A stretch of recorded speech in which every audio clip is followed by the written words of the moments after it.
Hey, everybody. It's another episode. It's a bit of a return episode because we had Saturday off. At least I did. Blathering Backstage was alive and well. Have you subscribed to Blathering Backstage, where producer Steve and a cadre of Blathering superstars hang out, have fun? Clips are on that channel, too. More things coming there that might actually pay off the Backstage title. I want to shout out Cam Stewart already with super chat. Apologies for wordplay. The movie was fantastic. Going to be talking a little bit, non-spoiler, just a little bit of a review. Might as well. I did the Superman one, and that did pretty well because I dared say it was political, slightly. We're going to talk about Fantastic Four. We're live, pal, says Ranger Donald, and we are. I also want to shout out Tully Quinn, who says, I'm looking forward to my cottage cheese and pineapple bowl later, like a little old man. Let me tell you something, Tully. If you're wrong, I don't want to be right, because I love cottage cheese mixed with blueberries, sometimes with strawberries, and with pineapple. Oh, it's divine. It's divine. You and I can go down to Boca Raton, retire, and have that every night. Ken Plume says, $2. He spent $2 to say, need a photo of the bucket you bought. I've got the photo right here. Blank space. I went with my buddy Matt Key, who is a very big Fantastic Four fan, specifically of the comics and characters. And I said, "Hey, you want to get one of them buckets? You need one of them buckets?" And he went, "Oh, absolutely not." So no buckets were purchased. I did have two hot dogs, though. I ate those hot dogs in another movie. We, due to a ticket mishap, that was not my buddy's fault. He bought the tickets, and we just did, you didn't check the fine print, but he bought them from the theater that we were going to, Glendale Americana AMC, 3:15 showing. We go in, we show the little, you don't have tickets anymore, Thanks, Gen Z, took our tickets away, and he showed the little QR code. The girl scanned it. She goes, Theater 10. We go in Theater 10. We get our food. We go to Theater 10. And I'm eating all the hot dogs because there was an hour of trailers and commercials. And about 4:10, the movie starts. And it was F1. And we watched about the first 10 minutes of F1 thinking maybe it's a preview, like a scene, exclusive scene. No, it was the movie. So we got up and left. Turned out we had bought tickets to the wrong theater. But I say to you, sir, of the courts in public opinion, how does their QR code scan and send us to a theater that's not even in their theater? Anyways, did I get the Gen Z? I did get it this weekend. I didn't know it, Steve. I didn't watch all of F1, but the first 10 minutes were fun. I did. The whole lot of love bit. So I did get the Gen Z stare. I got it later this weekend. I did a lot of running around, and we were ordering something. I basically spent the weekend with my friend. He recently had some medical issues, and his wife needed to go out of the town, and I stayed with him most of the weekend, all the weekend, to just kind of watch over him, help him. And we went somewhere, and I ordered something. Oh, coffee. And I ordered oat milk. But I ordered a raspberry white chocolate, and the girl correctly goes, well, the white chocolate has dairy in it. Are you okay? And I just go in, oh yeah, no, I'm okay. It's kind of this thing. I can go both ways. I don't mind it. The oat milk's a preference. And the whole time she just stared at me. And then I went, okay, how much? And I just pushed on. I did not want to engage the stare anymore. So glad to have you all here. If you're just joining, might be new folks swinging through here today. This is the Blathering Live. I'm Ken Napzok. Producer Steve will be here in a second. We take live calls. You get to call into the show if you are a YouTube channel member here, or if you're a Patreon supporter at patreon.com/KenNapzok. Head over there as well to get things like my comedy archive videos, the Pop Rocket Radio episodes when they come out, and more. But we're going to get some calls here in a bit, too. So I want you all to call on in. We'll have some fun here tonight in the time that we were there. Yeah, 8-9 ever. And you know what? And I knew when I went too far. And this is maybe the difference between me and other Gen Xers and Boomers. I wasn't going to push it. I realized I had given her too much information that she didn't care about how I liked oat milk and some dairy. And at the end of the day, I didn't care. So we pulled out of the conversation and we didn't have it there.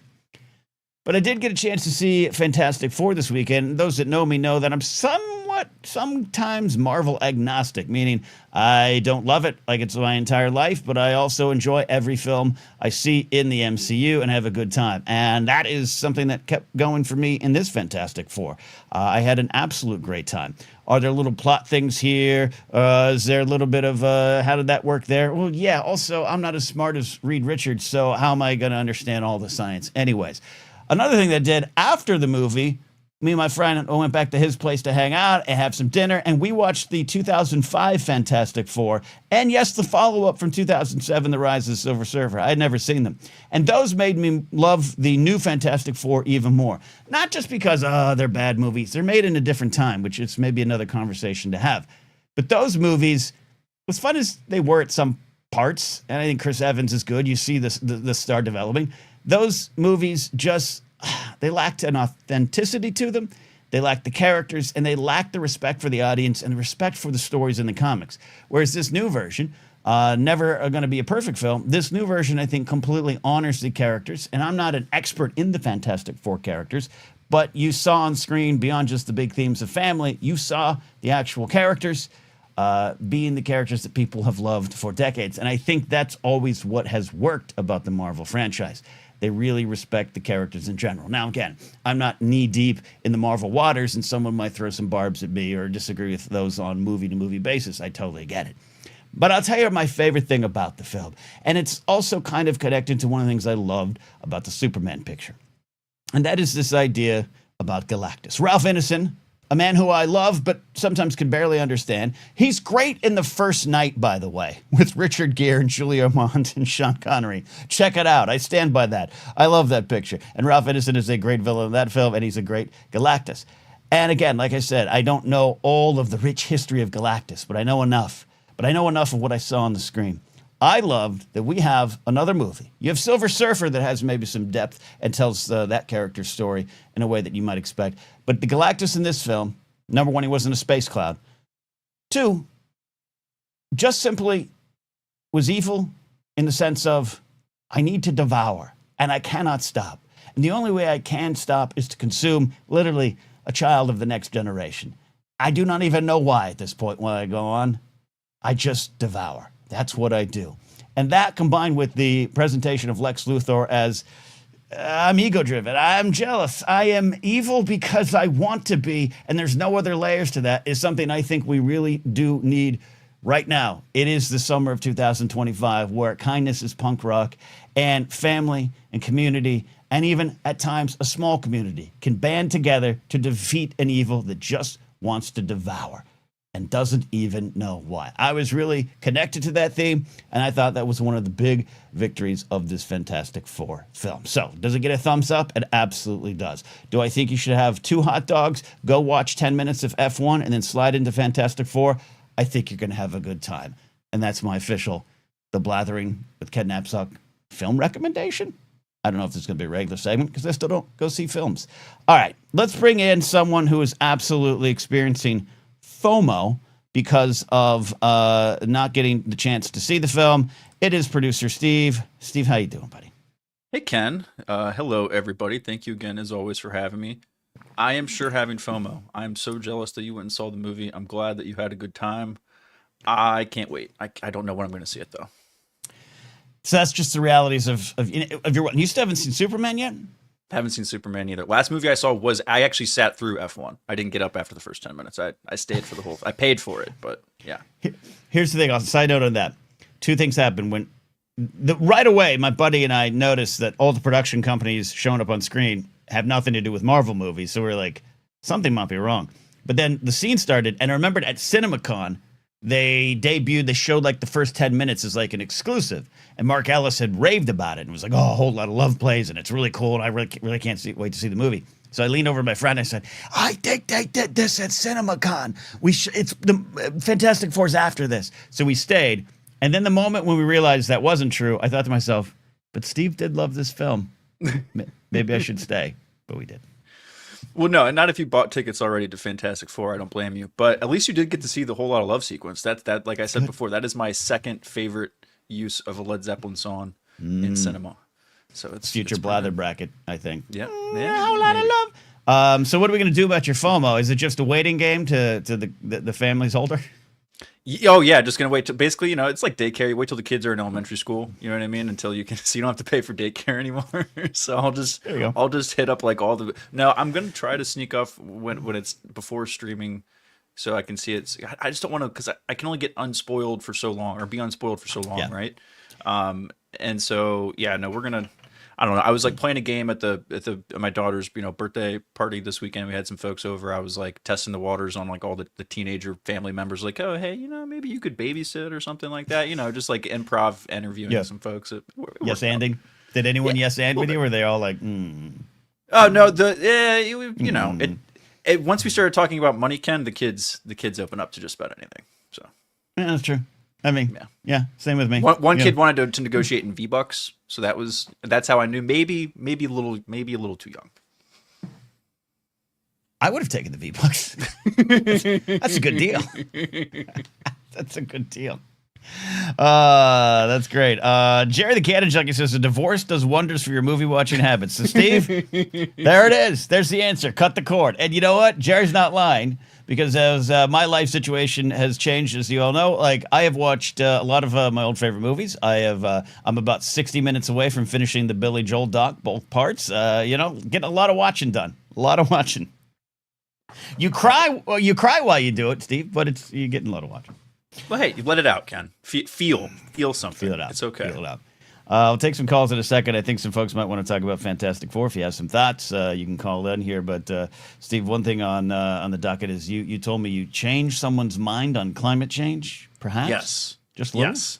A total. I think so. So this was a stranger. This was like one of those like out in public kind of interactions. The context is a super long story that I don't want to get too much into. But this was at a Wegmans, which is a grocery chain out here on the East Coast. You guys might have them out where you are. I don't know. I don't think we do, but I've heard of Wegmans. It's like Kroger's. It's like any Whole Foods, whatever, right? It's on that. It's more expensive than going to the regular grocery store. Let's call it. Anyway, I was picking up a birthday cake, Ken, and I was standing in line, milling about around like a desk of other people picking up other various baked goods, as you do at a grocery store, and someone was making some comments about the heat and climate change and all this kind of stuff, right? And he was the kind of person who you would think might make. I'm not going to generalize or stereotype, but he fits the bill. Is all I'm going to say. Okay, you liked his chances upon seeing him. He was wearing a Deadliest Catch hat, Ken. Okay, if you're not familiar, Deadliest Catch is the television program on Discovery Channel where a bunch of dudes go out into the Alaskan Bering Strait and catch crabs on their giant fishing boats, and it's all reality TV. It's like Dirty Jobs meets crab fishing, but and they make it all it's all very competitive because of the quotas and all that kind of stuff. So we were having a casual conversation. So just like you Deadliest Catch, right? Like, haven't you noticed the crab quotas like every year going down like the last 20 years? Like, do you don't think that's any like? You think like that happens historically. I'm like, really 20 years of it just crashing down that's just a historical kind of like wave thing. Like, I'm trying to put this in context that like blah blah blah. Like, I'm not trying to be blah blah blah. So it was it was a weirdly passionate conversation for standing in line for a birthday cake. But he looked at me kind of with like a it was one of two things, Ken. It was either like eye opening or I feel like such an idiot because I'm wearing this hat. I kind of want to land the plane on this conversation. Let me just get out of here. So let me get my cake, sir. Right. So I'm going to go with maybe I made a dent, but. Okay. Look, but what it sounds like to me, the trap card you're laying down is you're meeting them where they're at. Yes. Right? Yeah. Yes. Context they understand, Ken. Like I'm all about analogies, right? I'm all about telling a story so that the message hits home. And in this case, this gentleman, we saw a thread, right? And so I felt like this was also I was feeling a little fired up because this is the same like about 10 minutes before I was wearing I had a Ferrari jacket on, which is like for the Formula One Ferrari jacket. It You wasn't are like, oh, F1 I'm in wearing it. one. It was an Yeah. F1. It was like an F1 Okay. like fan thing, right? It was like, but it was very much like wearing a football jersey, right? And Yeah. some kid walked by and like snickered at me like, oh, you don't drive a Ferrari, as he's like turning the corner in the aisle like with his buddy, right? And that Oh. just kind of set me off, like made me all upset. I'm like, dude, I'm like, I'm thinking to myself, if you're wearing like a little, Eli Manning jersey, or do you really play football, you little punk?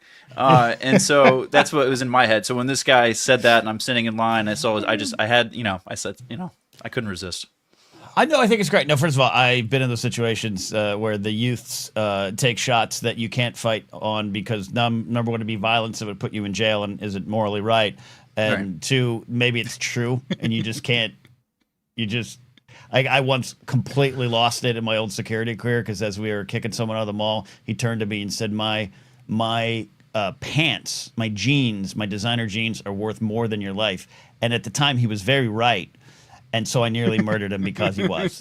And I had to be pulled off of him. Like, all this stuff was not good. Yeah, see, Ranger Donald says, wow, Ferrari jacket shopping at Wegmans. It sounds worse without context. It's like I said, it's like wearing a football fan T-shirt. It wasn't like I was wearing Sure. like driving gloves. You know what I mean? First of all, what an endorsement for the movie F1 that now you're There you walking go. around in F1 jackets. Yeah. Well, yeah. And I've been seeing my thing about Ranger Donald. Is he the kid at the? He sounds like he's the kid at the wedding. He's being the kid at the cereal aisle.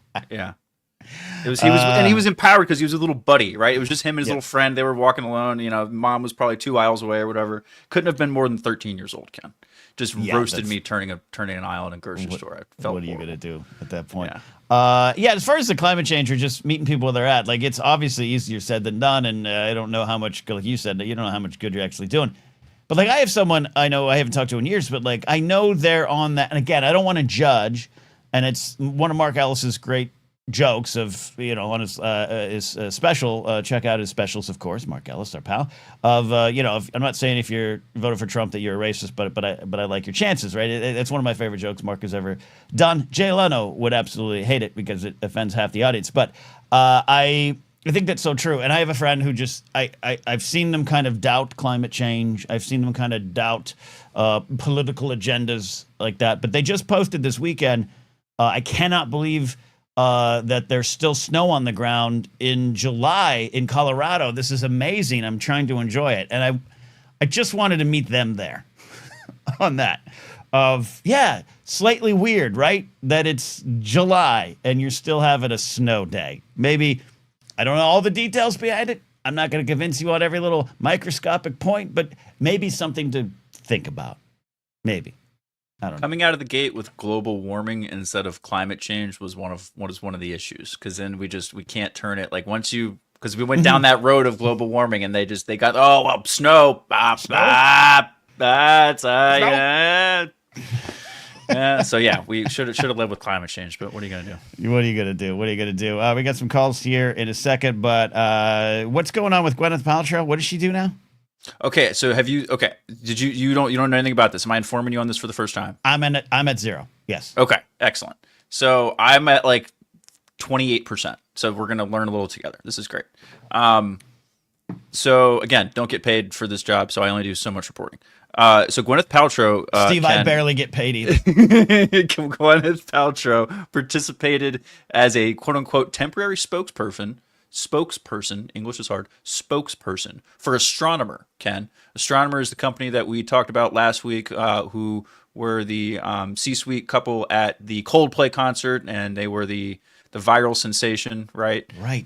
So that their company is called Astronomer. They have both since resigned.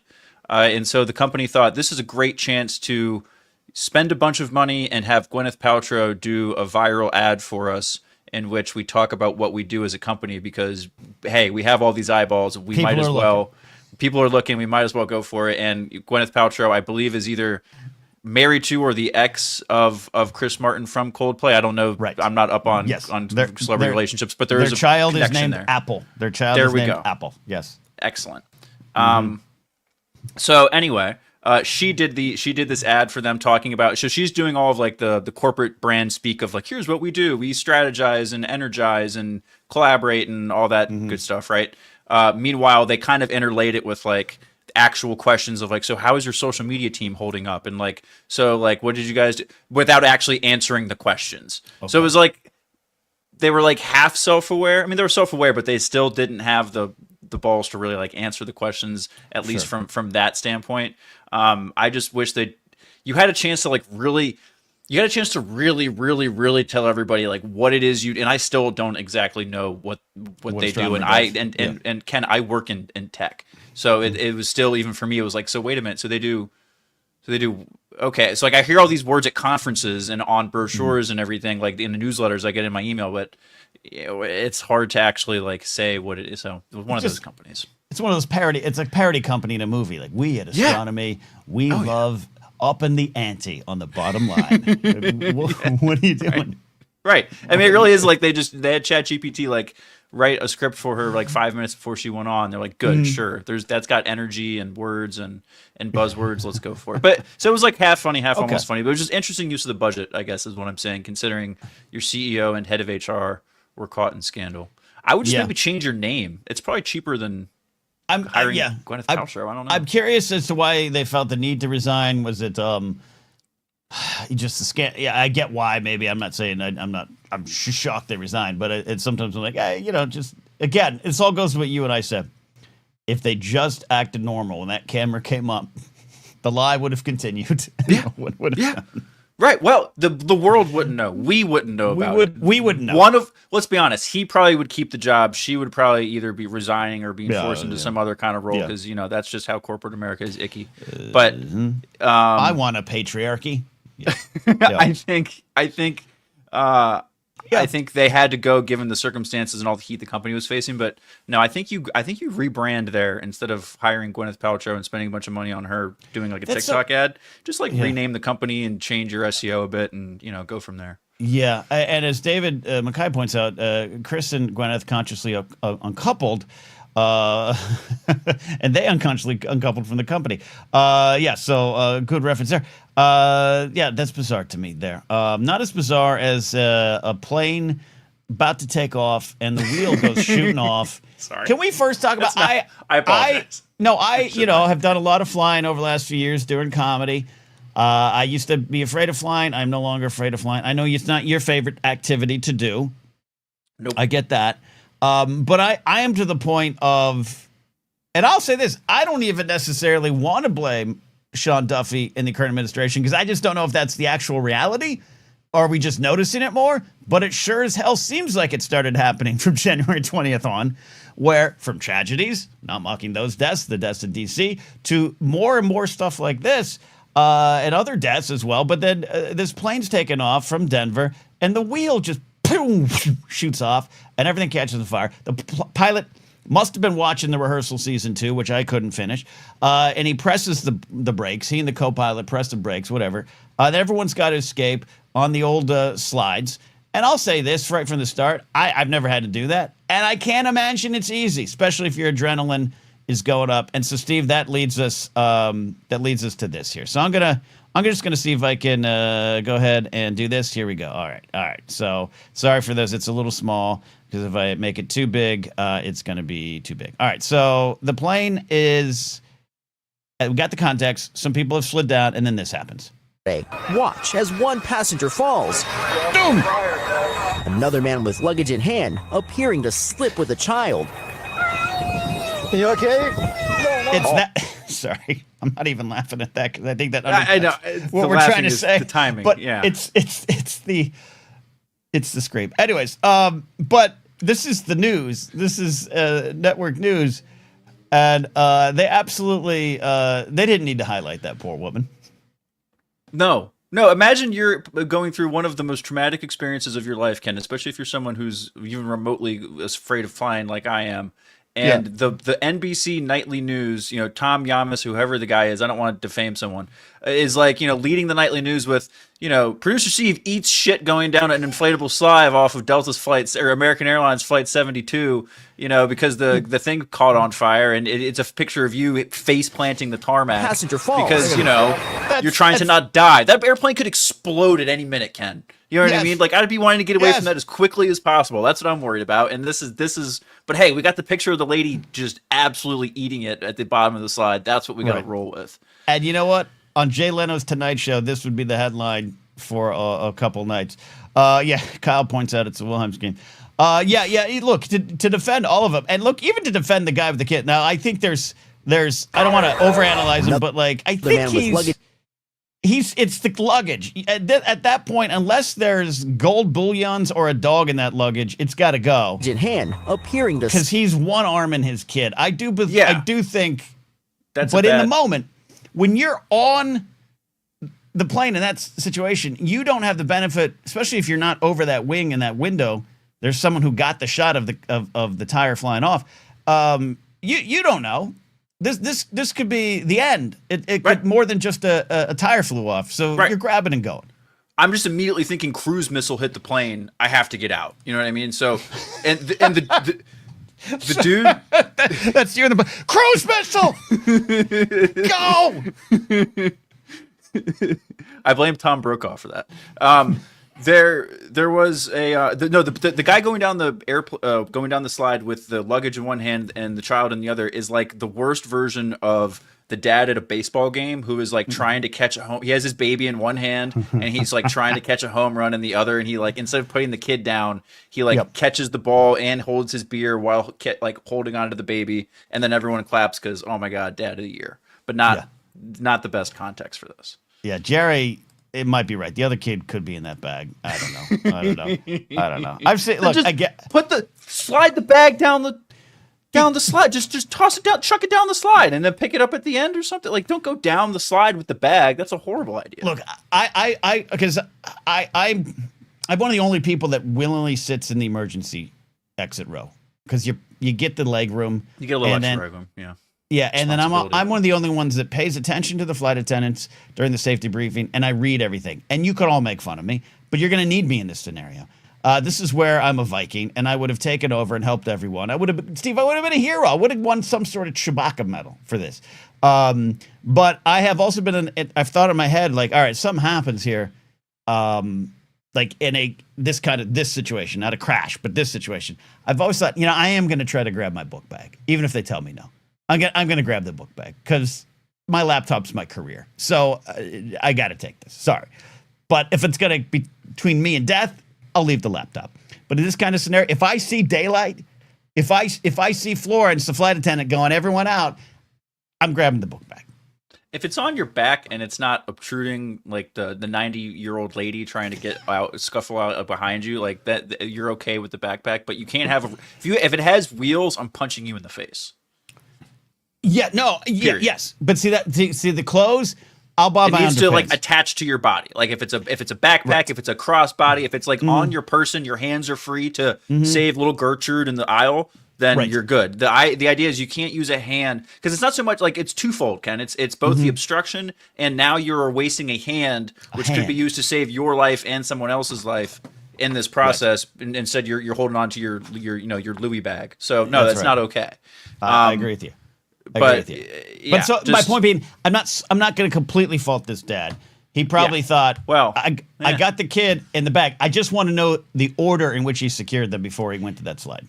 This sounds so cliche, Ken, but that bag better be like that kid's like life-saving medicine, or his wife was screaming at him running out of the fire. You better have the bag. Get the bag. I mean, I don't want to be boomer dog. Guy complains about his wife, guy, but kids. We have priorities and stuff. But that bag better, like you said, gold bullions. Yeah.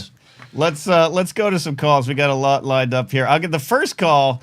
Here, and I'm going to drop you into producer cam because it messes up every time. The first call here is going to be our official Blathering emergency expert. Major problems. Welcome back to the show, Evan. Can you recommend a limit to the size of briefcase to take with you in an emergency? I'm going to say if you're holding the kid, just don't bring it. Unless it has like life-saving insulin in it, you don't need it. Yeah, you're okay. So you're telling me even the laptop, even the MacBook's got to go. We'll get you another one, kid. Yeah, it's and by the way, Steve, airplanes and cars, they don't explode. unless they're hit by a cruise missile, an actual cruise missile. It's not Die Hard. Now, look, I don't know. I'm too stupid to know those things, so that's why they want me in that situation to think it's going to explode. So we all get the hell out of the way. now, yes, Evan, I appreciate that's an expert analysis there. I do. There was one summer in the span of 4 weeks, 3 cars and 1 motorcycle at the mall I managed spontaneously caught on fire. And number one, it was great fun. Not for them, but for us, because we got to put out fires before the guys in the big red trucks showed up until they did and took over. I mean, that happens, right? Oh yeah, sure, yeah, absolutely. But cruise missiles, maybe not. Cruise missiles, I haven't seen a lot of them in my career. Let me ask you this: when you get on a flight, do you take the emergency exit, or are you like, look, it's a day off, someone else save me? I've tried before. My wife is actually legally handicapped with it's not very severe. It's called Ehlers-Danlos syndrome. It's like a cartilage disorder in the knees, essentially. So I've asked, like, hey, I'm a first responder. Please give me the emergency exit, and they'll run my license and her license. Actually, you're legally not allowed to sit in the emergency exit. Okay, I get why. Sure, yeah, I get why. Yeah. Okay, but I do eyeball whoever's in that lane. Like, all right, they're getting thrown out of the way if we gotta go. But see, and here's the thing too. I bet if you were to watch me secretly on a plane, you'd be like, this weird old dude is really reading that emergency pamphlet. I like this guy. I like this guy. He's had a career in public safety. I have no doubts about it. This guy has probably helped put out a motorcycle that just one day turned to flame in the middle of the mall. Eva, what's on your mind today? Where you want to go? Well, I'm jealous. I'm in the same boat as Steve. Haven't seen Fantastic Four yet. Hopefully this weekend. The first movie is very near and dear to my heart. It's gonna be hard not seeing Michael Chiklis in a big rock suit, but I think I'll be okay. It's true. Chiklis brings the heat. I'll tell you what. Chiklis showed up for those 2 films and was like, "I'm the commish, and I'm going to show you all how to do this." I thought he performed pretty well in the role. 100%. And I want to ask you, what's your take on Pedro Pascal, the social anxiety that everyone seems to be making fun of him of? He's very cozy with Vanessa Kirby. So would I be if I got to be in a movie with her too. So sure, I'm on Pedro's side here. I think a little bit. Yeah, I first kind of ignored it. And for the context for those that maybe don't know, Pedro Pascal, there's been a little bit of online pushback, and I'm not even going to judge some of the sources might be dubious, some of the sources might be legit in terms of just people and their points of view in the world. I'm not here to get in the weeds on that, but it's basically on the press tour, specifically with Fantastic Four and Vanessa Kirby, who is married. In fact, I think had a child, and maybe someone could correct me. Wikipedia sometimes lies to you. They're close on press tours, interviews, red carpets. They're holding hands. It looks very canoodly. And he has said, hey, look, and he said it before, I have social anxiety, and this kind of calms him down. She loves them. She speaks so highly of them. I just saw a clip this week with our buddy Mark Ellis interviewing them at Comic-Con, and they have a good rapport. I believe him because I think he's such a modern man, but I've seen enough clips that if you're just passing through, you might, I even think, Steve, tell me if I'm wrong, be fair to just raise it as a question, is all I'll say. No, I mean, if you're asking me, I think it's noticeable. So I think it's because he doesn't hide it or anything, which I think is part of his message too, right? Like, yes, it's about talking about it. It's about being accepting and all that kind of stuff. But no, I know what you're talking about. I've seen some of the stories about it, and I think it's just, knowing the context, they're just two teammates that are being super supportive of each other at the end of the day, and taking care of one another. But I can totally see where the tabloids and the gossip stuff loves to talk about that kind of stuff. Well, and look, I think it's whatever's going on in both homes. And Pedro is with Dakota Johnson or is not. I don't know. I can't keep track of that. But Vanessa Kirby's married. Like, within the context of those homes, it could be completely fine, acceptable. In other homes, maybe it's a no-go. Evan, I'm not saying, if you're on a fire truck and you're driving and someone else is there and you're really, you and Bob are holding hands, who are we to say? It's for you and your family to decide. What happens in the fire truck stays in the fire truck, Ken. That's for sure. Hey, as Sydney Sweeney, they're just selling a movie, right? Like her and Glenn Powell just like propelled a movie to being more than probably what it was going to make beforehand, because they made the whole movie about the headlines of whether or not they were together, blah blah blah blah blah, and all that kind of stuff. So, good for them. 100%. It's marketing 101. There you go, Evan. Thanks, you, buddy. Ken. Thanks, Steve. That's the greatest sound in the world, Steve. That's the greatest sound in the world, as I've told you many times, and until you believe me. Tully says Pedro's on everyone's cheat list. That just might be it too. He's such a well-loved dude by so many folks that he could be the celebrity one get out of jail free for even other celebrities. Who knows, Steve? Yeah, must be nice. Do you imagine being that? It's personal. Do you have a get out of jail card? Do you enter into those agreements?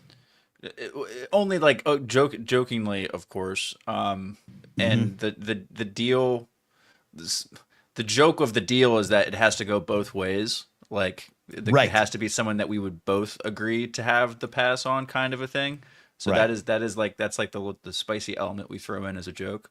Not in a long time, because those change every few years too. It's always kind of like in the moment or like whatever, But I haven't had that conversation in a while. So I don't enter because I'm always gonna lose. Always gonna lose.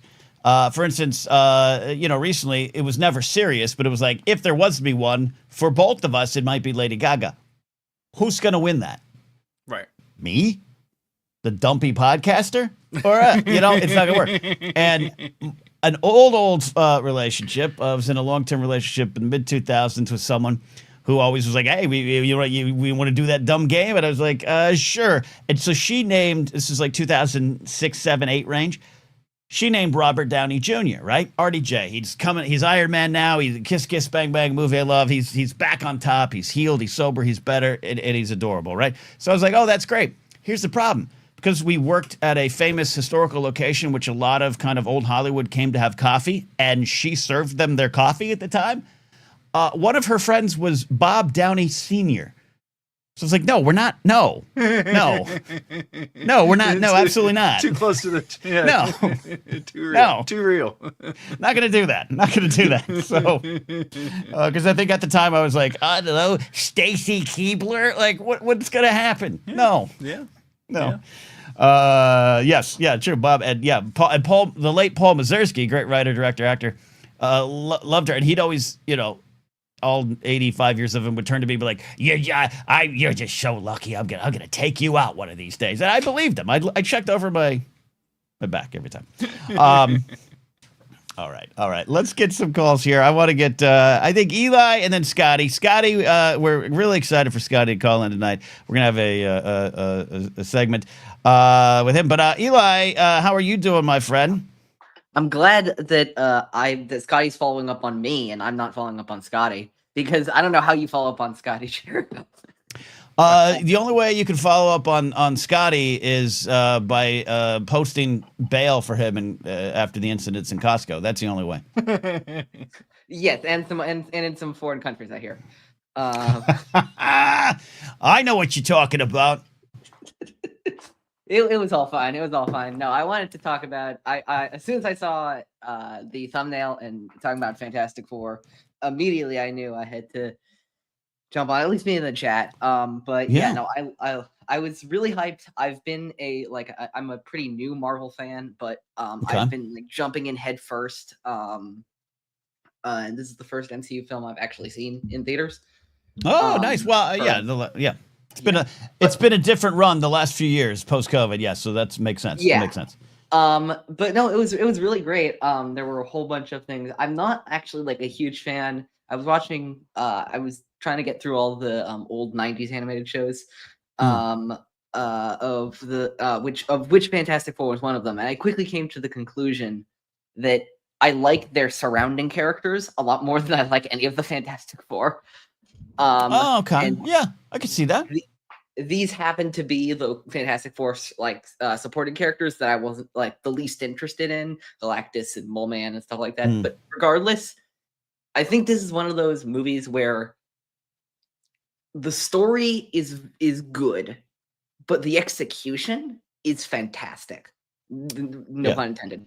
The execution of everything, the direction, I was talking with some of your friends of ours about like the idea of Galactus expanding like the aspect ratio every time he came onto screen to make Mhm. it seem that much more like Right.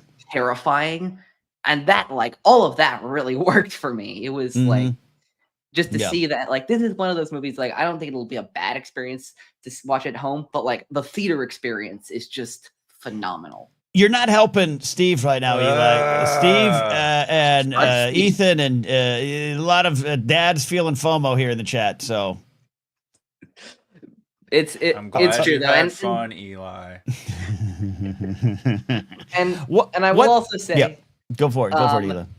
I'm not going to spoil anything, but this specific detail has been out there far before the film. That post-credit scene. That post-credit scene was. Oh something. yeah. I was like, you mean Crypto? And that's the other movie I saw. Yeah, no, yeah. It makes sense to me. Yeah, we won't go into the details of it, but yeah, it makes sense to me. But yeah, one things I want to say, Eli, is to your point about execution and good story, versus how it was carried out. I think that was one of the victories of film that I picked up on after watching 2007's The Rise of the Silver Surfer just last night. My friend and I watched it over dinner. And I turned to him, and my friend is, for those that don't know Matt Key, he is the preeminent Marvel expert in the space. He just has kind of been out of the digital media space for the last 4 or 5 years. A lot of the people that people look to as experts, he not only is better, that he kind of trained them. So I turned to him and said, hey, man, I want to have a conversation about this. In general, the plot of The Rise of Silver Surfer is kind of maybe similar in a sense to Fantastic Four, because it's just kind of stories from the comics. It makes sense, but you can see it's done so much better. And I think it's, again, not the execution to me is more about not only we're in a different time. I want to have a side conversation about films in mid 2000s. I think it's a fantastic, interesting conversation to have about what we got out of movies, what was expected from big blockbuster movies during that time period. So even movies that we look at now as bad, we're actually just doing what you did back then. Not all good, not all bad. Anyways, my point being, I think this is them drilling down on the characters, and that's what worked, and that's what I think you're touching upon. Yeah, absolutely. I was actually thinking about this as well. I noticed that too. It's also kind of true for me with Superman, where if you look at the central conflict at the end of Superman, the James Gunn version, and you look at the central conflict at the end of Superman the movie, they're the same thing. It's just a lot of the details are changed, and a lot of the execution and the characters surrounding it and all that kind of stuff. Yeah. Yeah. Are very different. But I love how like they quote unquote retread these story beats that we've seen before, but make them feel new and refreshing. But make them feel new and like refreshing. There you go. But make us feel like we're watching them for the first time. Thumbs up from Eli, everybody, on Fantastic Four, First Steps. Yeah. Go check it out if you can sell your kids for an evening. Eli, final thought for you here. You said the first one you've experienced in a theater, which, again, not only just about age and your jumping on point, but also about the last few years being a little bit different with theater experiences, releases, Absolutely. All that kind of stuff. How do you feel going forward? Do you feel primed and ready in a new, even refreshed way for yourself? As you said, you're getting more into Marvel. Well, so the next two Marvel films are my favorite Marvel character of all time, and then an Avengers movie. So yeah, I'm feeling pretty good. Yes, you're gonna be. Yeah, and I know they just. Good news from the Mandalorian and Grogu. They didn't I see a story just late in the day? They pushed back the next the Avengers. Mr. Doom goes to Washington or whatever it is. Yeah, is moved to December, so that's good. Yeah, but Spider-Man: Brand New Day is in July of next year, and that's is that a train song? I think that's a train song. Spider-Man: Brand New Day. All right, Eli, I appreciate you calling in. I'm thrilled you had a great time, buddy. I'm hyped. I'm hyped for the future of the MCU. There you go. Go do me a favor when you still watch the show, but when you hang up here, text Olden Diaz that just say Ken is really thankful for the Haley Williams gift you gave him today. Okay. All right, thank you, Eli. Everybody, that's it. That it's Avengers. My dinner with Doctor Doom. That's what it is. I would watch the shit out of Doctor Doom Goes to Washington. Just saying. Also, Yeah. like Citizen Doom. There's some things we can have fun with there. All right. Are you ready for this? We have a new regular correspondent here. I'm going to bring you up. I think we're going to do camera. Give me a thumbs up, correspondent, if you want camera. I think we can't turn this face deserves a camera, as does Steve's. Our new life correspondent calling in tonight. Hopefully more of a regular appearance around here is our good friend Scotty calling on in here. Scotty J. Rowe. It's not Hey, a boys. Costco. It's your studio. Nope. How are you? At home. Costco. Puffy eyes. I'm doing okay. Glad to be here. Let me ask you this question. Without going into details, but have you been up late listening to sad songs? A little bit of that. I actually Okay. found one that I wanted to share today, but I don't know if I could share music on here. It's a live performance. I don't know if You would take away my money, so no. But what is it? I'll tell you what it is. And if I could find a better version of it, it's a live version that I don't think would take away your money. I just don't think it would. But it is a version of Reminiscing by Little River Band that has John Farnham singing it. Not my whole thing is I want to see if I can stump Ken musically. I don't know if I can because I texted You can him. stump me easily. You can I stump me texted easily. him. I was waiting for a flight. Steve, I'm sorry. I don't mean to trigger No, you. it's okay. He said Little River Band so fast though. You got that out of there real quick. Just like, Little Little River Band, it's just don't. I shot Ken a text that said, arguably one of the most underrated songs to ever exist. And it was Shriekback's Nemesis. And Ken's response was, "Don't ever text me again. What the hell was that?" And I said, "Do you know Nemesis?" And he said, "I don't want to know God after that." And I said, "Your parents wouldn't be the biggest fans." That's what I said. Now, we can't play Nemesis by Shriekback, Thank God. unfortunately. Thank God. But what about that song? For those that don't know it, I want you to look it up. It's a weird song. I can the chorus is so bizarre. Parthenogenesis. That's one of the lines in the actual song. But I wanted to see if I can stump you on something. There we go. Nemesis. Mandalorian Jedi's got your back. Cam Hass got your back. I'm gonna put it in the private chat, and maybe you can watch it later, or Just put it in the chat. Put it in the chat so everyone can enjoy it later. Look, Laserbolt said Little River Band played our county fair. I see Laserbolt in an open field listening to Little River Band with meat in one hand and a big beer and a plastic cup in the other, just living his best life. We all need to be Laserbolt. That guy lives the best life. God damn it. Truly, God damn it, Laserbolt. But so I wanted to come in and see if I can stump you, but obviously I can't live on air. So I'll give you my Fantastic Four thoughts, if that's okay. Okay. We gotta come up with a good no spoilers. segment. Jerry's going to be very upset. Jerry, the Cannon Junkie, has not seen this movie because apparently he has a kid or something. So, the spirit of the movie only. Okay. I like that Matt Shackman directed it. You and I have talked about how much I've been doing a huge rewatch of Always Sunny, and I was really hoping for an Always Sunny reference. Didn't get one. I don't know if you noticed one that I didn't notice, but I was kind of sad we didn't get one. If someone had just come out and said the Fantastic Four just fought Dayman, Nightman, Defender of the Night, incredible. An expert in karate and friendship for everyone. Like I was waiting for just a little thing, or someone cosplaying as them, and it's the gang. But for a while, and I wanted to hear your thoughts on this. Frankly, for a while, it was alluded, or I guess Glenn Howerton was in the running to play Mr. Fantastic. And Starman too, didn't he? He got really close on Starman. Star-Lord. Starman. I was like, no, Starman. I was thinking of the Jeff Bridges picture in the 80s. Glenn Howerton did not almost get Starman. No. But Star-Lord. how do you think that would have changed it? Do you think Glenn Howerton? Do you think it would have been as serious? Pedro being so suave, Glenn Howerton being kind of, a little nervous.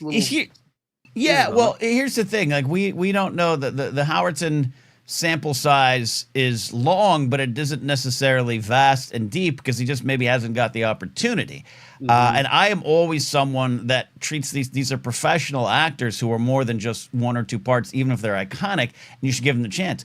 Famously, Mr. Mom, Michael Keaton gets cast as Batman coming up in '89, and everyone, like, I think it's forgotten. It's sometimes touched upon, or us old timers like me tell you the story. But the world revolted against Michael Keaton as Batman, and it turned out pretty darn good.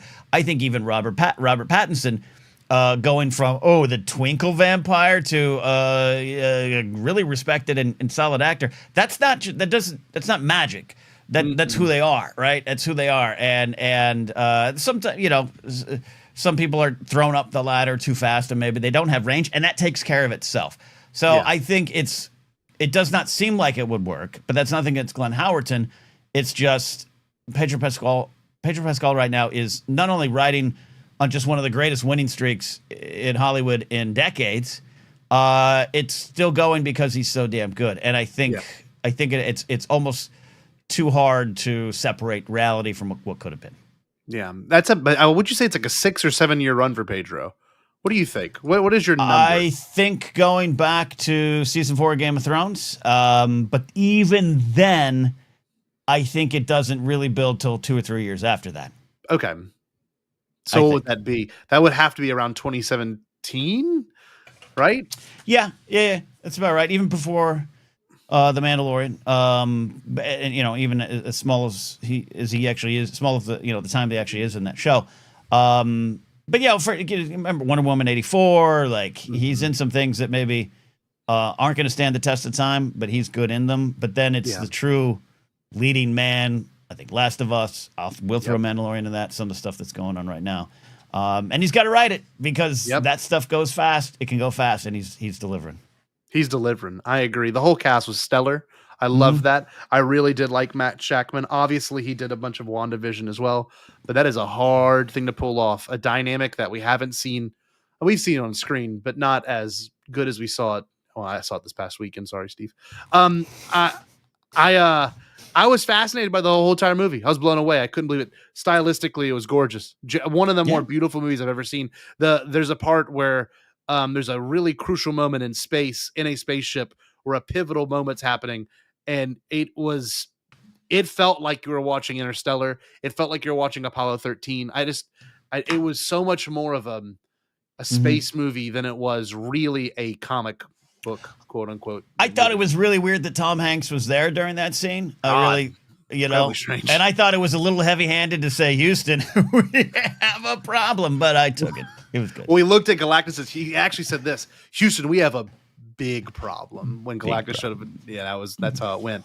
I have one cool thing I want to show you, by the way. Okay, hit me. I got this at a thrift store. It's kind of a strange thing that I purchased myself. Did you ever watch Welcome Back, Kotter when you were a young man, Ken, when you were a little boy? Not in its original run, but in syndication, yes. Okay. I got a Welcome Back Kotter pillow the other day. I mean, this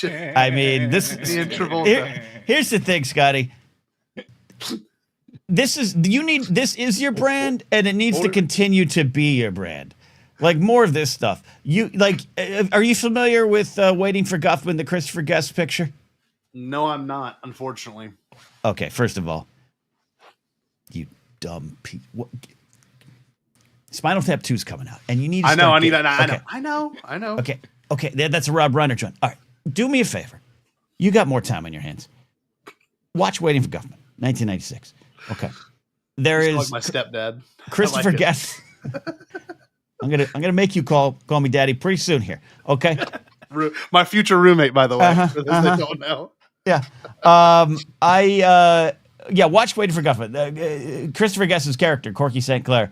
There's a reference I want to make. It's nearly 30 years old, so I still don't want to spoil it for you.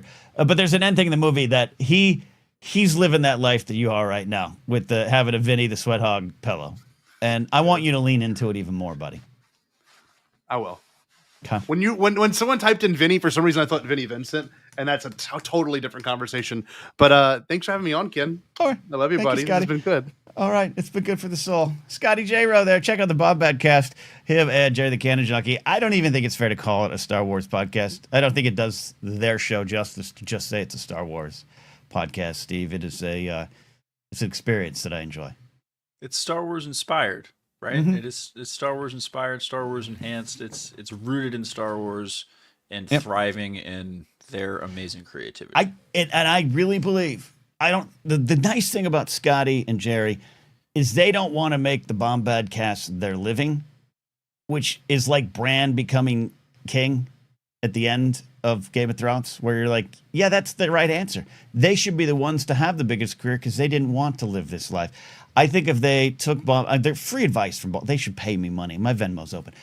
It should go beyond. It should be the Bombadcast should be a life pop culture podcast, and I think the world would expand for them. I really do.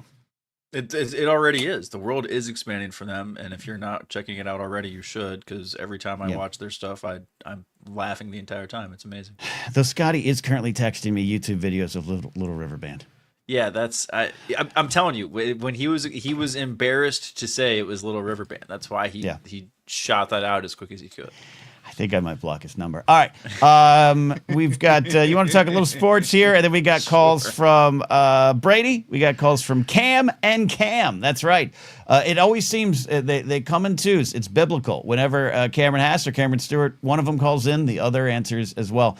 But we got a little swig through sports. The NFL season is getting very, very close, Steve. Where are we going with that? There are 37 days, Ken. 37 days until the NFL season begins. I don't have any neat little facts here for my countdown. I did not prepare a little. It's okay. We had so much fun. 37 days. We're almost. Yeah, we're okay, so see, close. Now, sorry. I'm interrupting sports. Yeah, go ahead. Now Ken Plume's texting me Little River Band thing. All right. If Jerry does it, I'm gonna quit the internet. All right. So 37 days to the NFL. 37 kickoff. days. 37 days until kickoff. We've had some exciting things going on. We're getting there. Training camp is opened. The Hall of Fame game is this week, Ken, on Thursday. Mm-hmm. The Hall of Fame game, the greatest background noise in the history of sports background noise is the NFL Hall of Fame game, the most meaningless of all the meaningless games. But it's also just the graphics are back. Like hearing Chris Collinsworth on TV is back. Hearing pads hitting each other is back. The ref whistles are back. The first down graphic is back. It's just we're getting there. You know what I mean? We're almost there. I know exactly what you mean. When sports are in your blood, this is what happens. No matter what your sport is. For us right now in this moment, you're talking about the NFL, and you just hear it. For me, spring training baseball. I don't watch it as much, but I think that might technically be the first ASMR I fell in love with. Where you just got a game on, you're doing your homework, and you're just hearing the sounds. Hearing the crowd and hearing the birds chirp because there's not a lot of people at spring trading in Florida or Arizona. I love that. Tennis. Like, I love the thwack of the tennis racket when I'm used to watch US Open or Wimbledon. I totally know what you mean. And with the NFL, it gets to come back in a big way. We got the kickoff later, which you're counting down to, but even just the sounds are around the corner. Oh, yeah. Right. Well, tennis is an interesting one because the grunts throw me off in tennis. That always, I can't think about the grunts. If they're grunters, but not everyone's a grunter. I do enjoy, was it Monica Seles that would grunt? Martina Hingis? There's a lot of grunters. I was going to say, it's more like who isn't a grunter. I feel like most people tend to be grunters, at least in the tennis I'm watching. Who is your favorite tennis player in the 90s? I'll give you a choice, Anna Kournikova or Amanda Kuchar. Oh, give me Kournikova all day. Yeah, no, okay. I'm a young boy of the 90s, Anna Kournikova, 110%. I just say big fan. Amanda Kuchar, 5'2", South African, great player. Yeah, that's impressive. Yeah. All right. What else is on sports.co? We got Madden 99. Yeah, so the Madden is coming out soon, and they made a whole big deal about. They put out like the list of like 7-8 players of everyone who is ranked 99 in Madden, the 99 club. So the players like to talk trash about this and everything. And as an Eagles fan, I was happy to see that the Eagles have 2 players in the 99 club: Saquon Barkley and Lane Johnson. But there are a handful of others: Justin Jefferson, Jamar Chase. Yeah. I don't have the whole list in front of me, but I was doing this off the top of my head before. Patrick Mahomes, I think, Josh Allen. So yeah, it was it's a fun little thing. And the funny thing about the 99 Club is, yeah, they're 99, but Madden does the whole like dynamic rating thing now. Like so after week 1, they It update changes. everybody's ratings anyway. So I like that. I don't know if Saquon Barkley has 32 yards in week 1, are they really going to knock him down? That seems No, unfair. yeah, that's not fair. That seems unfair. How many Miami Dolphins?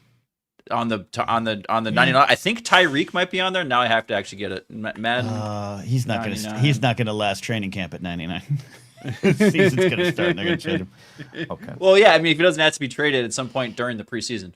Here's your Madden 99 club, Ken. Josh Allen, Lamar Jackson, Saquon Barkley, Justin Jefferson, Jamar Chase, Lane Johnson, and Myles Garrett. So, no Dolphins. Sorry. Yeah, it's going to be a long year. I think I might be playing secondary for them soon. Let's go to some calls here. Ranger Donald said he doesn't drive below 99. That's not nice, Ranger Donald. Ranger Donald. There you go. All right, let's go to some calls. We got Brady calling in here. Brady, what's on your mind, my friend? Welcome to the show. Hello. Just have some Fantastic Four thoughts, if you don't mind. As long as they're not spoilers, go ahead. I'm okay. This is not really a spoiler because you mentioned it earlier in the show, but I just want to say, Galactus, he's the most relatable villain. Man, he's just hungry, you know. Okay. Yeah. He sees just the hungry. Big Mac ad, and he's been driving on the road, and he just wants to eat. He's hungry. He's a hungry man. Feeling whenever you're hungry, you do irrational things, right? Yep. We've all been there. Hell, I was there when I ate that entire pizza Friday night, all by myself. It was good. All right, but you enjoy yourself? Oh yeah. I went to see it twice last weekend, and wow. Thank God for the AMC subscription. Oh, you got the AMC stubs? Is that what it's called? The stubs? Yeah, okay. Okay. You're not helping Steve's cause here, Brady. You saw it twice. And I saw 2 Pedro Pascal movies in 1 week. Yeah. What was the other one? Materialists. Oh, see, I don't even know what you're talking about. It's like, I guess it's a rom-com. It's kind of a rom-com. Is that the one where he's in like a thruple with Chris Evans and Dakota Johnson? That's the one. Directed by the director of Past Lives. Hot. Okay. Yeah. Got it. That's some good-looking people. Some good-looking people in the thing right there. There you go. Yeah, and speaking of range, like in Materials, he's like the hot shot, rich. He's like the foil to the Chris Evans who's just struggling, right? Oh yeah, I can. Oh yeah, Chris Evans is struggling so much. Yeah. Woo, that guy, God. that poor guy, never gets anyone to look at him. Yeah. I would be insufferable if I looked like Chris Evans. Oh my God. And I think the character kind of knows it in that movie. That's good. Nice okay.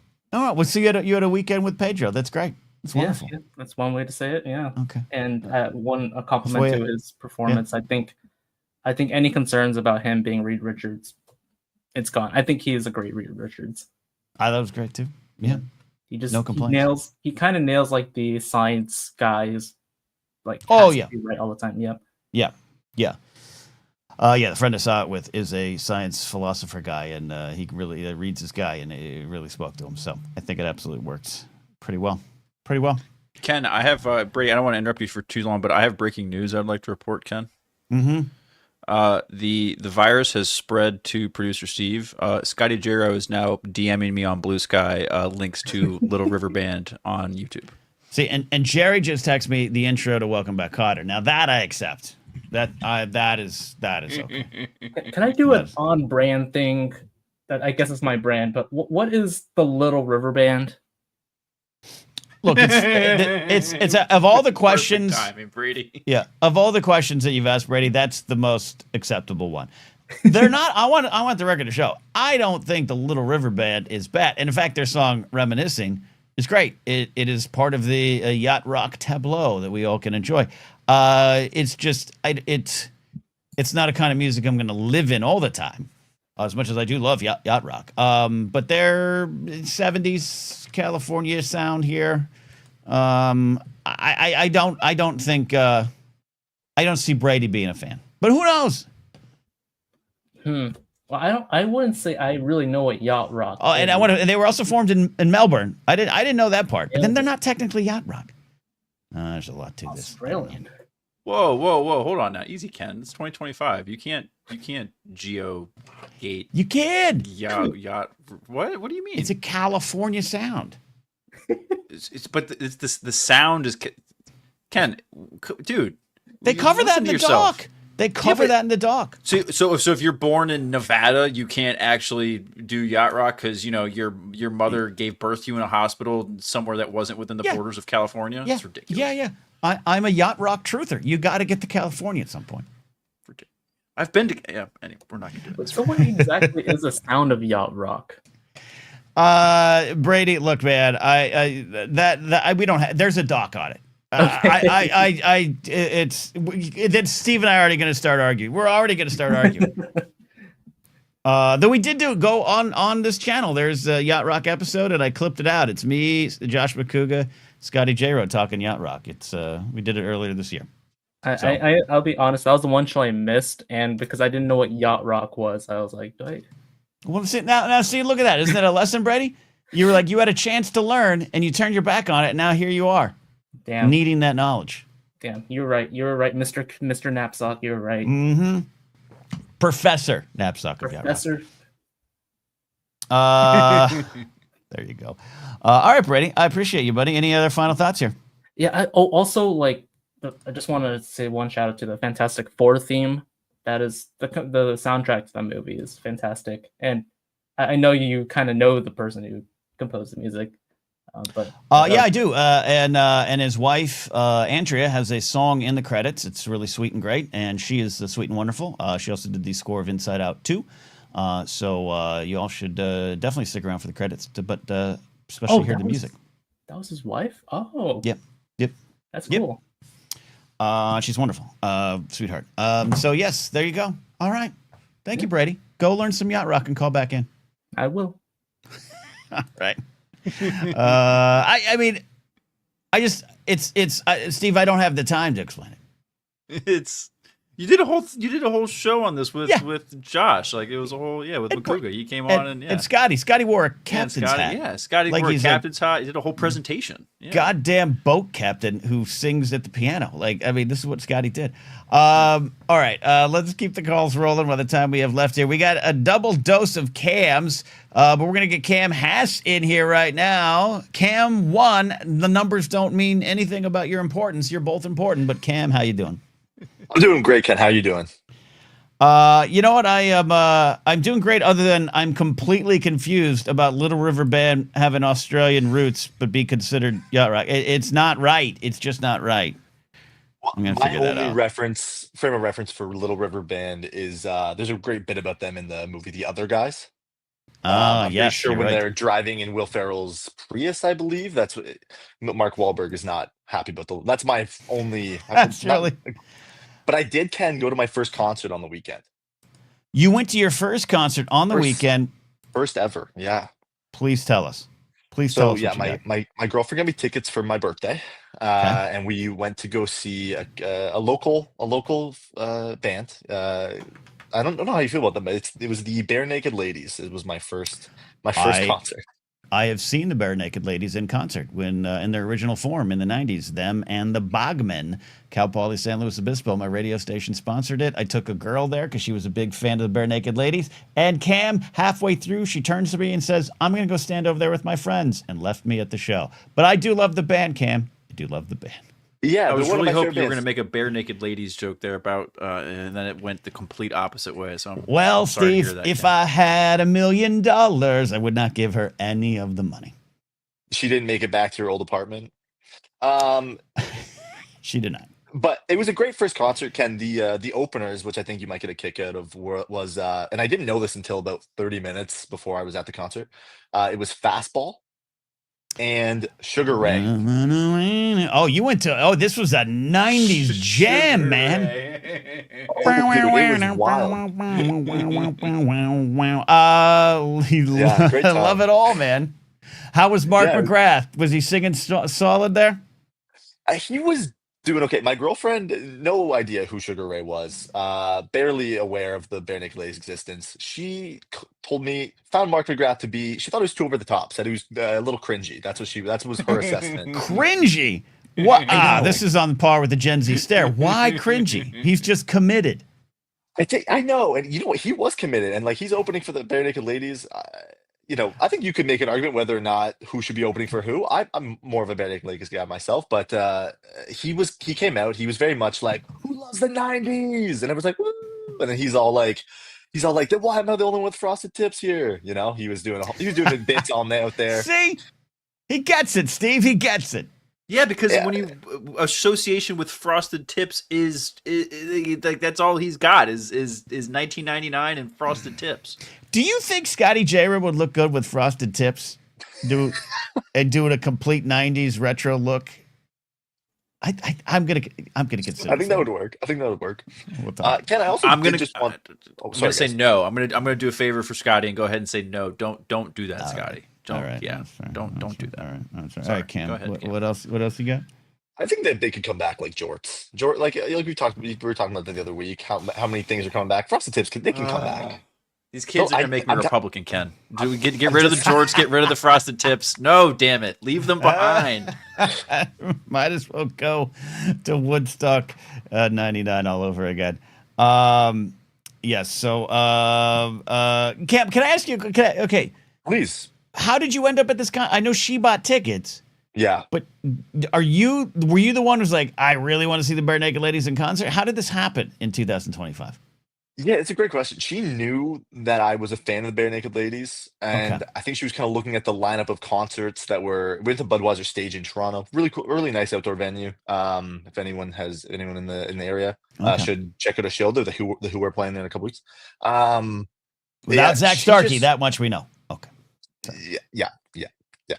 She just knew I was a fan of the Bare Naked Ladies and got me tickets. She didn't know who Fastball Sugar Ray was, and I think she only really knew if I had $1 million. But I was really pumped. It's also kind of cool because it was my dad's first concert, so we get to have that in common, which I think is pretty cool. And they used to play like local pubs around where like I go to school, like that. So it's good Canadians. What's your Steve? Sidebar with Steve. Cam, hold on for a second. Steve, yes. I want to ask him about how this is his first concert, but now I'm more intrigued by his dad not seeing a concert till now. Is that a fair question to ask? Yeah, that's a totally fair question to ask. I think, well, I mean, there's no being delicate about it now because we're having this conversation right in front of him. But this is Cam, explain the journey to this being the first concert for both of you. So my dad, he saw them first in the late 90s, early 2000s. But you said this was his first concert. No, I'm sorry. I might have worded that poorly. I meant that the band was his first concert. We both went to the same band. Okay. This is now. Yeah, now, okay, I understand. And now it's way more touching than I first thought. You both had this in common. Your dad, which means your dad's probably closer to my age than my dad. That's scary to me. He saw them in the 90s, was like, oh my God, it has been 1 week. I can't wait to take my son to this. And then here you are, 2025, it happens. So did you assume that my girlfriend bought tickets for me and my dad, like the three of us to go? Is that what was your assumption, or was No, suddenly your dad was there. That's all I knew. You and your girlfriend having a nice night out, and then suddenly your dad was there. He would have got a kick out of that. No, we go see wrestling shows together. That's our thing. God bless him. God bless you both. Okay. Yeah. And I'll let you go now. I know you've been going on an hour and 15 here. I just wanted to shout out that your Monday morning episode last week, I was listening to it at work, and I was really not having a great day. I'm a summer student, back to school in September, kind of just having that feeling of not loving what I'm doing in the summer, and then being in school and not sure if this is for me either. So that really resonated for me. I don't know if you remember what the Monday morning show last week. You were talking about doing the comedy show and then having a fellow comedian come up to you, and I just wanted to say that really got me in a good spot on when I watched that at work. So I love it. I appreciate the kind words, and I accept your gracious words, and don't reject them. I absolutely appreciate it. I was bummed I couldn't do this week. I was out late helping my friend all weekend, and just couldn't get it going this morning before Force Center. So it'll return maybe even later this week. But I appreciate hearing that, because that show is done in a silo, and I don't get to hear any immediate reaction. So I appreciate you, buddy, and we're all gonna have a good week this week. Let's hope so, eh? Thanks so much, Ken. There you go. On brand. Cam said, "Hey, it's I appreciate him doing that, Steve." He said the thing. He said the thing, and I bet in his head he's like, "I'm going to give them dumb Americans what they want, eh?" And now we're here talking. I love Cam. I love having someone from the Great White North, our ally, not the 51st state, on the call here. For now, yep. Let's keep the Cam train rolling. Though this is Cameron. That we discussed, it can go a lot of different directions. Calling back in the show is Cameron Stewart. Cameron, how you doing, buddy? I'm good. How are you? I'm having a great time. I missed doing this show Saturday. It's good to be back and glad to have you all here. Yeah. First of all, I want to say thank you to whoever gifted me a membership. It was last week, the show I missed, and I'm on the Patreon, but not the call-in level. So whoever did that, thank you. And now you get to listen to me gab a bunch. So all right, I got to make sure. I got to figure out why you're not, because everyone. No, it's just it's like the low level is not right, like for something like that. It should, yeah, the friend level. All right, I'm gonna double check, because that should not be the case. But all right, but you're here now. The important thing is, and it was either Kingsport Cal or James from the UK who gifted people subs last week, and not subs, but the memberships, and we really appreciate them doing that, because it brings Cameron Stewart to the show tonight. So, what's on your mind? Well, I'm essentially pop culturally illiterate except for nerdy stuff. So I'm going back to Fantastic Four, and I dropped this in the chat earlier. Absolutely loved it. I grew up with those early 2000s movies, flaws and all. I wanted to be the Silver Surfer when I was a kid. That was my guy. And I'd say I've been in the MCU since like day 1.5. I got on the train at like the first Avengers. So I've seen like all those movies in theaters, have been there the whole way. I'm hanging in through the rough patches here, really trying. And I got to say, this is probably in my top 3 movies post Endgame. And it really hit the mark that it felt it needed to kind of redeem Fantastic Four's image. It's had some rough, we got that 2015 movie we don't talk about too much. Yep. And just everything about it. I was also apprehensive. I think Brady mentioned there was some kind of apprehension about Pedro Pascal being Reed Richards. Same year, I was like, yeah, I guess I see it. And I have no question now that was the perfect choice. The cast was amazing. Just everything about it. I haven't been that on the edge of my seat in a movie in some of those scenes, which ones, in a while. So I'll tell you what, there's one sequence that, again, we won't go into it because Steve will get mad.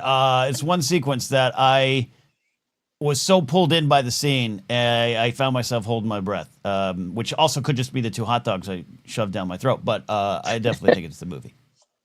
Yeah.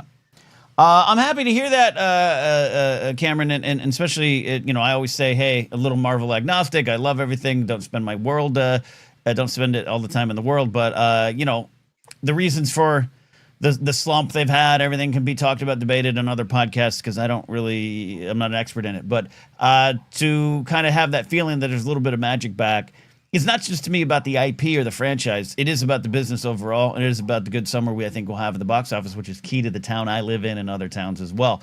But also to the fandom. I like to hear, in general, fans happy. And it seems like 2 movies, Superman and now Fantastic Four, have fans happy. So your view of the future of MCU is, I'm going to guess, pretty positive right now.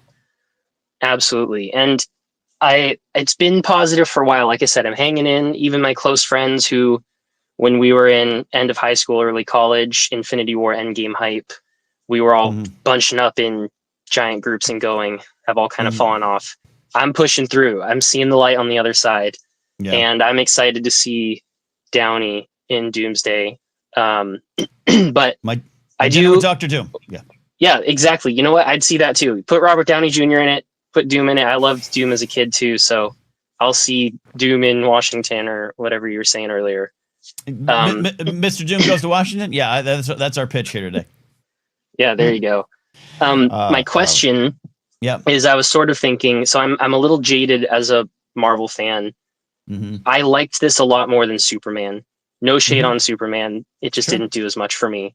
And I kept thinking, man, I wish this had come out first and gotten, because I feel like, for some people who might say, oh, I'm going to see one of these superhero movies, Superman comes first. It's a little more well known. I wish this had come out first so it gets a little bit more love that I think it should get. Do you think that would have been the case? Or just, I don't know, maybe a little more inside stuff, but do you think that would have played out completely differently? Or are both movies kind of just going to ride this summer superhero wave together? I think they'll ride it together as much, but it's not going to be Barbenheimer. That was a once in a lifetime, meme driven kind of experience, and two movies polar opposites, and that was part of the fun of it. But yeah, I get what you're saying. I absolutely look, as a Star Wars fan, I'm breathing a sigh of relief today, not because I don't have confidence in the next movie coming out in theaters, but that there's just a reality. Marvel is bigger. Marvel is more generally accepted, even with some hits on its record in the last couple of years, or hits that it had on its record around Iron Man 2 as they try to get their footing. Release dates are a reality, and in this market, and this, in inflation-driven kind of society we're living in again, you might just have one choice. Not everyone's highfalutin like Brady, subscribed to AMC Stubs and gets a free popcorn and a red carpet every time he shows up and Nicole Kidman shakes his hand and says, welcome to the movies where magic happens. Other people got to choose. And Superman coming out first, it is more recognizable, which is weird to say because Fantastic Four has been around for decades, but it's a bigger name brand. So I understand and feel your frustration, but I still think we're going to do okay. And your question isn't like, oh, poor Marvel. It's going to have a good run, but I don't know. We'll see how the second weekend box office goes. We'll see the drop off. But I predict it's going to be good. The word of mouth is good. Yeah, I'm hoping so. And I'm not quite as fancy as Brady. I saw opening night, and I'm going to see it again tomorrow because lots of theaters do those discount days. So I'll go see it for $6 or whatever it is now tomorrow. Yeah. But yeah, no red carpet for me. But I am hoping that week 2 it pulls through. And I don't normally follow the numbers. I don't care if I like a movie. I'm going to go see it. But it just really, I was like, wow, this is the big hit that I felt like Marvel needed. Like you said, not boohoo Marvel, but yeah. So I think good things too. Yeah. I think it's good. I think it's good to hear it, and word of mouth is key and can hurt, and it can also help, and it's helping in this case. So Cameron, go see it again, make it a double feature. And I understand what you're saying about Superman hit a little less for you. This hit a little more. You're celebrating both here, and I get it. So there you go. Go take Brady, get a free bucket of popcorn with your highfalutin membership, and have a good time. There we go. Thanks as always, Ken. Having a great show so far, and I'll talk to you later. I appreciate you, Cameron. Check it in. Cameron Stewart, check it on in here, Steve. Steve, you got a little bitter in that, I noticed. I don't know what you're talking about, Ken. I don't know what you mean. Yeah, Superman, Fantastic Four, all these great movies. Must be nice. Look, if it's any consolation, Steve, if it's any consolation, I get to go see these movies, and then at the end of the night, I stare out my window in my empty house at my empty life, and I wonder where I'm going and what's my purpose, where you have a loving, supportive family around you and complete fulfillment. It's a fair trade-off. Though I do have squirrels. Yeah, you have the squirrels. Like, that's cool. I damn it. Derailing me on the squirrels, trying to make me feel guilty because I have a family, Ken, really? I'm not trying to make you... I'm saying you win that. I'm saying... It's not about winning. It's about I want to see Superman and Fantastic Four. All right, that's fair. Look, here's what we How need are to the do. squirrels, Ken? How are the squirrels? I'll tell you, the squirrels are doing good, except for this morning, Squirrely ignored me. Squirrely was like not having it. Ran away. Oh, but Kylo, we had a very adorable moment that I do have video of. I got to see if I can edit it, but it's vertical.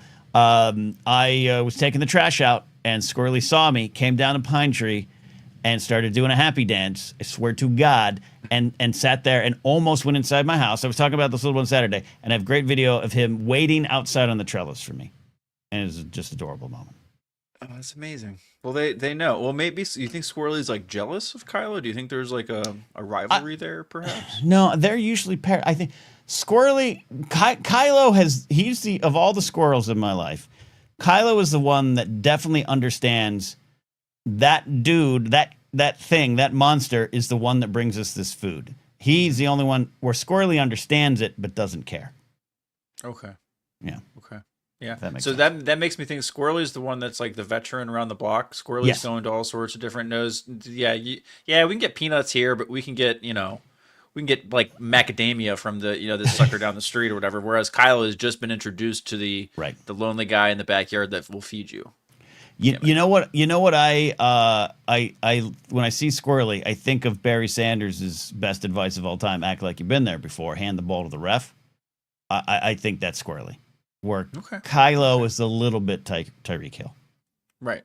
Okay. Yeah. And a 99 overall. Yeah. Not this year, but not this year. All right, we're almost out of here tonight. This has been a fun show. Is there anything that we have anything left on the table? No. I think we got it all tonight. I think we covered all the stuff I had.